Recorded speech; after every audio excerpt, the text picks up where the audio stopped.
Hi folks, Bevin here with your NTV News Briefer for October 12th, 2021. I misspoke earlier, they're not voting on the budget today, they're voting on extending the debt ceiling. But they will soon be voting on the budget. And I've heard one criticism of the budget that I wanted to bring up. Now, there's millions of things in the budget. It's a $3 trillion budget. And the first thing I want to point out is there must be a lot of good stuff in the budget, and good stuff that they have trouble criticizing because it's money for green energy. Hopefully, is one of the things we really need, for better infrastructure for a green economy. Just money to shift away from fossil fuels and coal and oil and stuff. And you don't hear them criticizing that, or I don't hear them criticizing that in the media that I get or the people I talk to.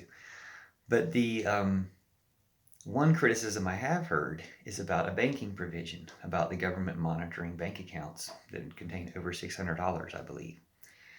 And to me, this is so obscure and something you'd think, well, isn't the government already doing that?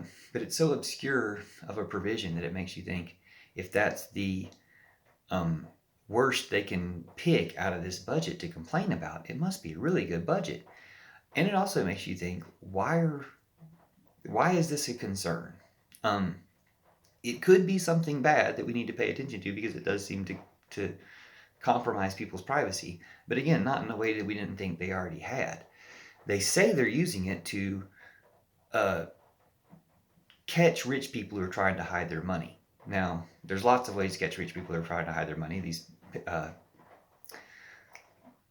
Pandora papers are showing, people holding money offshore, holding money in South Dakota, in Swiss bank account type situations in South Dakota. So you could catch them where they have the money. But so they want to monitor people's bank accounts. And who doesn't like this? The banks, because we'll naturally have more people, just average people and just everybody, using cash instead of using the banks if they don't want that type of monitoring by the government. Just, lots of people will have that type of reaction. So it hurts the banks, and the banks are probably against it.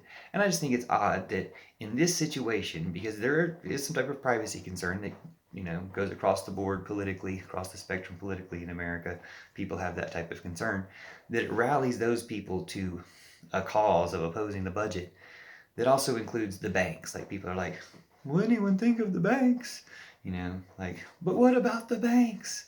Like, people have never been on the side of the banks before. So it's kind of an ironic, or that, that should show you in one way why it's kind of a false concern, or, if there is a legitimate concern, they could fix it later, or, we could remain concerned about that. But there's all these other concerns that are going to be addressed by passing this budget that are more important.